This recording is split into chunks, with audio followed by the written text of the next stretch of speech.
Magandang umaga sa inyo mga kaboy. For today's video ay magpapakain tayo ng syempre mga isda, ano pa ba? So tara.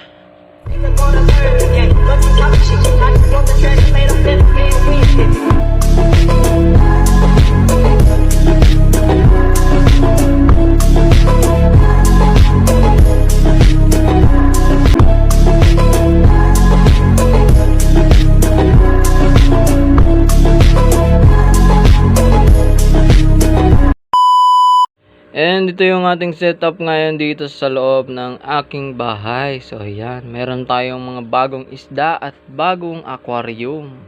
So ayan, ito yung bagong aquarium yan na 15 gallon. Yan. Yan yung mga isda ko. So linipat ko na yung ating flower horn dito sa 7 gal. Tapos yung beta natin na brinid, meron ng mga fry. So ayan. Meron ng mga fry. So tara, simulan natin magpakain ng mga isda.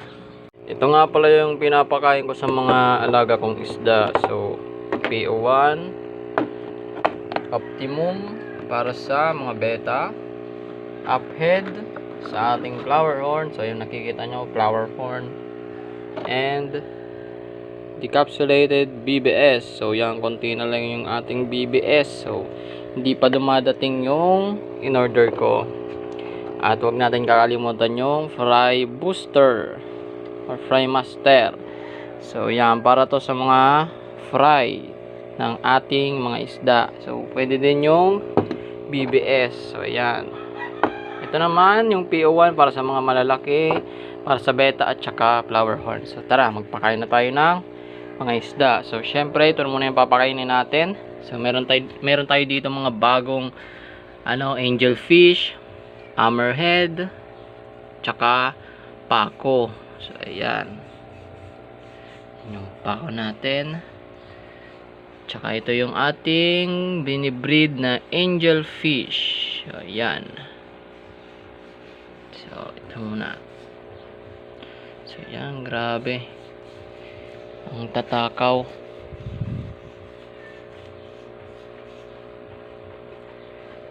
So mga 3 times a day natin to mga kaboy pinapakain yung mga isda ko, lalong lalo na pag mainit ang panahon. Pag maulan, mga 2 times a day or isang lang. Depende pa din sa panahon. Siyempre, bago tayo magpakain sa labas ay papakain muna natin yung ating flower horn. So binibigyan ko ng mga 2 piraso yung ating flower horn nito. Kasi malaki tong pellet na to. Yan, extra large. So mali yung nabili kong head up na size. So yan. So minsan pinapakain ko din ng ganito head up yung mga muli ko tsaka gapi. So yan. So di ko lang alam kung pwede ba talagang ipakain yan sa mga gapi natin or sa mga molis. So paki-comment na lang kung pwede bang ipakain sa kanila. So yun. Dito naman ay may mga beta na tayo. So ayan, may mga bagong beta. So itong beta pala ay galing kay Gio Aquayard. So shout out kay Gio Aquayard. Salamat sa beta. So, ayan. So ang pinapakain natin dito syempre yung Optimum. So wala tayong na culture na kiti-kiti. Yan. Tapos delikado mag culture ng kiti-kiti kasi baka ma-dengue tayo.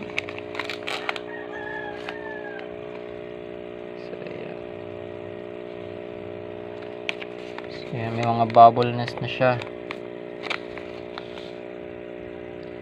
So ito nga pala yung brinid ko last time, yung 2, yung royal blue tsaka ito. Kalimutan ko yung tawag dito sa strain na beta na to. Yan. Mga next week ay magbe-breed ulit tayo ng beta. So ito naman yung ating ginugroom na guppy. So meron tayong ABT tsaka YKC. So mapapansin nyo dito mga kaboy ay wala na yung HBB natin.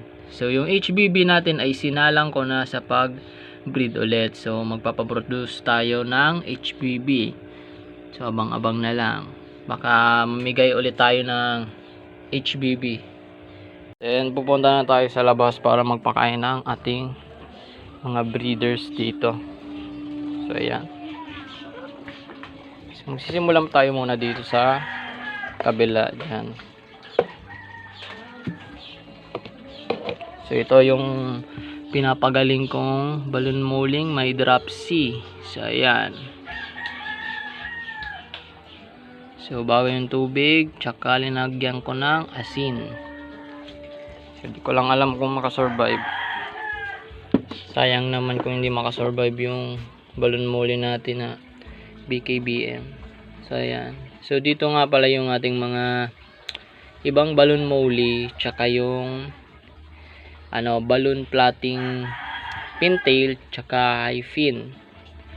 Tsaka yung mga yung lahat natin na YKC nandito na sa isang tab. So ayan. So dito yung natin, Tiger Galaxy. Yan na lang yung natira kasi nagkasakit yung ibang Tiger Galaxy Blue Tail natin. Tapos meron din tayong bagong strain, EBM. Yung mga bagong strain tayo ngayon. Ito yung blue polar natin. RDSS. So hindi nyo makikita. Yan, basta meron tayong RDSS. Mga ginugroom. Yan. Tsaka ito yung ating AFR na pinibreed ko sa Wilkins na ganyan. So ayan. Yung ABT natin. Tsaka AFR. So magta-try nga ako mag-cross ng ABT tsaka Koi Guppy. So di ko lang alam kung anong ikalalabas. Yan, ito yung ating mga balloon molly tsaka Koi Guppy na napili kong soon na maging breeders. So yeah. So, meron din na tayong PKBM na mga blue eyes. So yan. Dito naman tayo sa kabila. So yung BBS ay para sa mga fry ng ating mga guppy. So yan. Itong guppy ay Koi Guppy, tsaka dito may guppy din dito na mga fry. So yung nandito ay ABT na fry. Tsaka yung ating mga danyos. So ayan, mapapansin nyo ay malalaki na din yung ibang danyos natin. Konti lang yung bibigay natin kasi konti na lang yung ating BBS. So ayan, baka naman may mag-sponsor. So ayan, tsaka Koi Guppy pa yan. Ito yung third batch, mga 51 pieces. Ayan, ito yung third batch natin, tsaka fourth batch na 55 pieces. So ito naman yung ating mga danyos. Yan, ito yung ating mga breeders na danyos. So ito yung pinapakain ko PO1. Mga next week ay magbe-breed ulit tayo ng danyos kasi wala pa akong na culture na infusoria. So ito naman yung ating RDSS na trio. So ayan.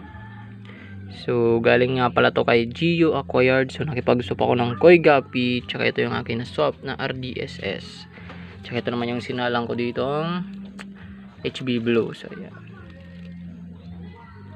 So brinid ko na ulit yung ating HB Blue na Greenum kasi wala na tayong HB Blue dito. Sold out yung mga HB Blue natin, kaya wala ako na pili na future breeders natin. So ayan. Tapos dito naman sa mga fries ng natin danyos, ang pinapakain ko pa dito ay yung ito, yung fry must or fry boosters. So ayan. So, may napapansin ako ditong parang white na danyo. So ayan, long fin na white. So di ko lang alam kung kalyan or what. So paki-comment na lang.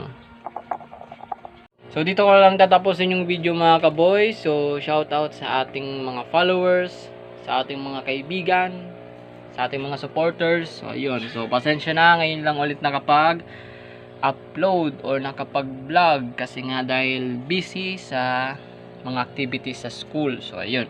So shout out sa inyong lahat. So dito ko lang tatapusin. Paalam mga kaboy.